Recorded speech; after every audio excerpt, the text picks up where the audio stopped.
दिल्ली से शुरू हुआ छात्रों का प्रदर्शन अब देश के कई शहरों में फैल चुका है। पटना में आज वामपंथी छात्रों के संगठन ऑल इंडिया स्टूडेंट एसोसिएशन ने जोरदार प्रदर्शन किया। 5000 से ज्यादा स्टूडेंट्स ने आज गांधी भवन से राजभवन की ओर मार्च का ऐलान किया। इस दौरान खूब हंगामा हुआ। प्रदर्शनकारी पुलिस से भिड़ गए, पुलिस पर पत्थर चलाए।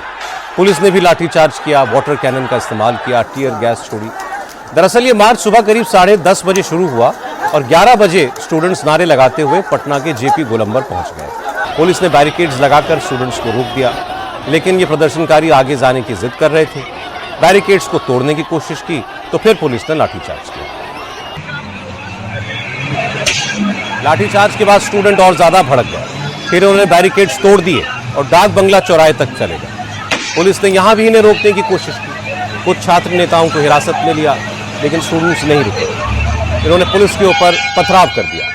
इस हमले में कई पुलिस वाले घायल। इसके बाद पुलिस ने वाटर कैनन का इस्तेमाल किया, टीयर गैस छोड़ी।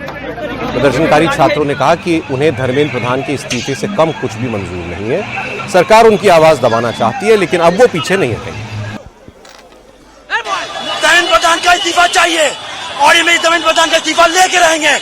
और अभी ये दिल्ली प्रोटेस्ट हुआ है, पटना हुआ है, देश के हर राजधानियों में, हर शहरों में होगा। इस बच्ची ने हमारी, इसका बाप का क्या है, इसका बाप का क्या गुजर रहा है। धर्मेंद्र प्रधान तुमको इस्तीफा देना पड़ेगा। अगर ये सोच रहा है कि हम कुर्सी में बैठे रहेंगे तो ये नहीं होगा। जेएनयू का इंडिया है, तुमसे इस्तीफा लेकर रहेगा। हमारे भविष्य को नहीं देख रहे ये लोग, हम क्या कर रहे हैं। हम सड़क पे अजीब के बच्चे क्यों है? इनकी तानाशाही की वजह से, इनके बेरोजगारी बढ़ चुके हैं इतनी कि ये सरकार हमें नहीं देख रही है कि हमारी क्या हालत है, हमारी स्थिति क्या है। हम गरीब घर के बच्चे, हमारे परिवार मेहनत करते हैं, तब हम आज यहाँ पढ़ रहे हैं कॉलेज यूनिवर्सिटी। सरकार को ये सब नहीं दिखती। सर, यहाँ पे जितने प्रशासनिक अधिकारी है, सबके हाथों में डंडे, लाठियां, ईंट पत्थर। पटना का डाक बंगला चौराहा जंग का मैदान बन गया। पुलिस को चकमा देकर कुछ स्टूडेंट्स सीएम आवास की ओर चले गए। पुलिस ने इन्हें सीएम हाउस पहुंचने से पहले ही रोक दिया और भीड़ को लाठीचार्ज करके खदेड़ा। प्रदर्शनकारी भी पत्थर बरसा रहे थे, पुलिस की गाड़ियों के शीशे तोड़ रहे थे। पटना में स्टूडेंट्स और पुलिस भिड़े। दूसरी ओर बीजेपी और कांग्रेस के बीच भी जमकर पत्थर चले, लाठियां चली।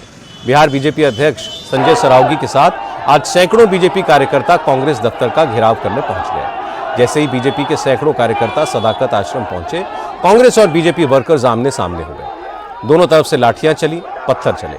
बीजेपी के कई नेताओं के सर फूटे। बीजेपी कार्यकर्ताओं ने कहा कि वो शांतिपूर्ण प्रदर्शन कर रहे थे, तभी कांग्रेस दफ्तर के अंदर से उन पर हमला हुआ। फोड़ दिया। अब लोग एक कांग्रेस ही मारा है, सब ये सब कांग्रेस ही मारा है, ये सब कांग्रेस ही मारा है।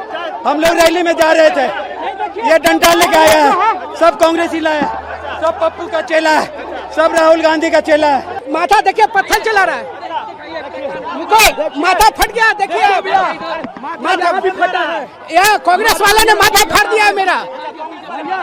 देखिए ईटा पत्थर से, देखिए अभी वीडियो में देखिए आप लोग, देखिए ना, ये देखिए आप, अभी भी देखिए।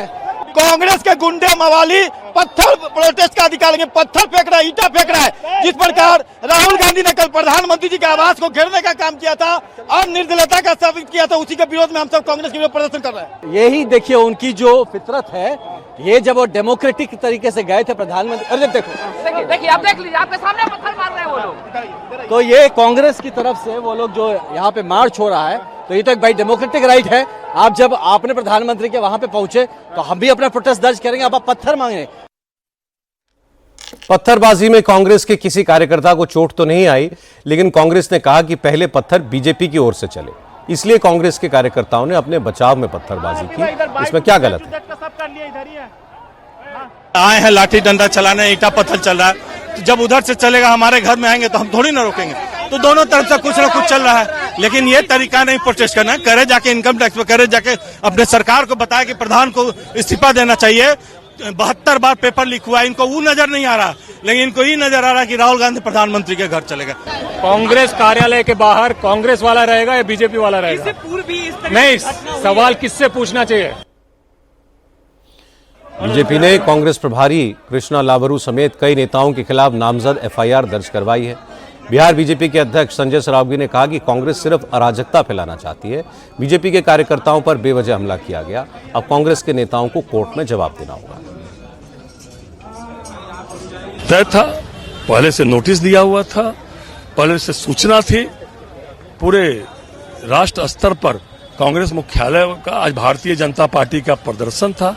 लेकिन जिस तरह अराजकता ये लोग फैलाना चाहते हैं, जिस तरह पत्थर रख के, गरासा रख के, हथियार रख के, जिस तरह ये लोगों ने हथियार चलाया, पत्थर चलाया, दर्जनों कार्यकर्ता का सर फूटा है।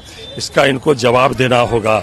इनके जो इनके प्रभारी हैं, उनके नेतृत्व में रोराबाजी, पत्थरबाजी हो रही थी। जो कांग्रेस के प्रभारी हैं, लज्जा नहीं होती राहुल गांधी और कांग्रेस के गुंडे को? प्रभारी के नेतृत्व में जिस तरह से यहाँ कानून तोड़ा गया है, जिस तरह उन्होंने गुंडागर्दी की है, ये किसी हालत में इस अराजकता को बर्दाश्त नहीं किया जाएगा। अब कांग्रेस देश भर में सरकार के खिलाफ प्रोटेस्ट करेगी।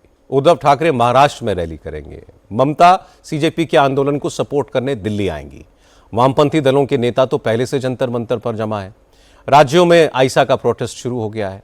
अब सभी विरोधी दलों के बीच खुद को छात्रों का सबसे बड़ा हमदर्द दिखाने की होड़ लगी है। इसलिए जो छात्र धरने पर बैठे हैं, आंदोलन कर रहे हैं, उन्हें ज्यादा सावधान रहने की जरूरत है। प्रोटेस्ट को लीड कर रहे सीजेपी के नेताओं को इस बात का ख्याल रखना पड़ेगा कि कहीं उनका आंदोलन राजनीतिक दलों की सियासत का हथियार न बन जाए।